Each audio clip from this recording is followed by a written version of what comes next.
ድምፅ አውጥቶም ዓለም ላይ መታያት ከባድ በሆነ ዘመን ድምፅ እንኳ ሳያወጡ ለዓለም ድንቅ ታምራትን ያሳዩ ሁለት ወጣቶችን ዛሬ በአጭሩ እንቃኛለን። ቃላት ሳያወጡ ዓለምን ያስገረሙት እነኚህ ሁለት ታዳጊ ወጣቶች በዛሬ መሰናዷችን ወደ እናንተ ልናሰናዳችሁ የወደድነው እነዚህ ታዳጊዎችን ናቸው። ሁላችንም እንደምናውቀው እንደ አውሮፓውያን አቆጣጠር 2020 ላይ ከጣሊያን ፋብሪካ ስራው ከተባረረ በኋላ ሰዎች አላስፈላጊ በሆነ መልኩ የሚያወሳስባቸውን የኢንተርኔት ላይቭ ሃክ ቪዲዮዎች በዝምታና በሚያስቁ የፊት ገጽታዎች ብቻ በመተቻት በዓለም ዙሪያ ከፍተኛ ተወዳጅነትን ያተረፈው አንድ ታላቅ ሰው አለ። እሱም ሴኔጋላዊ የቲክቶክ ኮከብ ካቤን ሌብ ነው። ካቤን አንድም ቃል ሳይናገር በዝምታ ጥበቡ ዓለምን ማሸነፍ እንደሚቻል አሳይቶናል። አሁንም ደግሞ ልክ እንደ ካቤን ላም ሁሉም አንድ ቃል ሳይናገር በሚያስገርም የፈጠራ አቅሙ ዓለምን በአድናቆት እየዘፈዘፈ የሚገኝ ሌላ ድንቅ ታዳጊ በምድራችን ላይ በቀለ።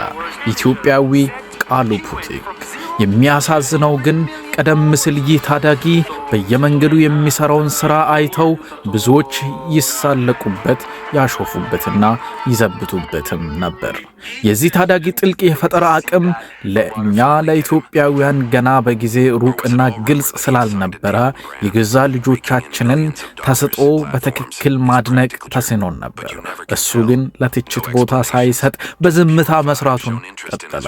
ቃሉ ፑቲክ፣ ትክክለኛ ስሙ ካሌብ፣ አስደናቂ ተስጦ ያለው የ15 ዓመቱ አዲስ አበባው የፋሽን ዲዛይነርና የዲጂታል ይዘት ፈጠራ ነው። ይህ ታዳጊ በየቀኑ በሰው ዘንድ ተነቀው የሚጣሉ ቆሻሻዎችንና የረጁ ቁሶችን እንደ አሮጌ ጎማዎች፣ የፕላስቲክ ጠርሙሶች፣ የተቀደዱ ጨርቆችና ካርቶኖች እጅግ ወደሚያምሩና ዘመናዊ ወደ ሆነው ራንዌይ የከፍተኛ ፋሽን አልባሳት ይቀይራቸዋል። በኢንስታግራም እና በቲክቶክ ገጾች ላይ የሚያጋራቸው አጫጭር ቪዲዮዎች ሽግግሮች የብዙዎችን ልብ ሰርቀዋል። የመጀመሪያ ላይ የሚጣሉ የቆሻሻ ቁሳቁሶችን ያሳየናልና በቅስበት ግን እነዚህ ቁሶች እጅግ በሚያስደምም ሁኔታ ተዘጋጁና ውድና ማራኪ የፋሽን አልባሳት ቀይሮ በአጅብ ሙዚቅ ሲያሳየን ተመልካች ባናቆት ይፈዛል። ይህ አዲስ ፈጠራነት የተሞላበትና አካባቢን የሚጠብቅ ወይም ሰስተናብል የፋሽን አቀራረቡ በአሁን ሰዓት በሚሊዮን የሚቆጠሩ ዓለም አቀፍ ተከታዮች ያስገኘለት ሲሆን ትልቁ የዓለም የሙዚቃ ኮከቦች ፖፕ ስታር ሳይቀሩ ለታዳጊ ያላቸውን አድናቆት በይፋ የገለጹለት ይገኛሉ። ትናንት የተሾፈበት ታዳጊ ዛሬ የኢትዮጵያ ስም በዓለም መድረክ ላይ በኩራት እያስጠራ ነው። ለዚህ ተስፈኛና ድንቅ ታዳጊ ያለዎትን አድናቆት በኮሜንት ይግለጹልን። እውነት ጥበብ በዝምታ ትናገራለች። ይህንን ቻናል ሰብስክራይብ አድርጋችሁ እንዲህ አጫጭር የሆኑ አጓጊ ታሪኮችን ለመስማት ሰብስክራይብ አድርጋችሁ ቤተሰብ ሁኑ። መልካሙን ተመኘንላችሁ።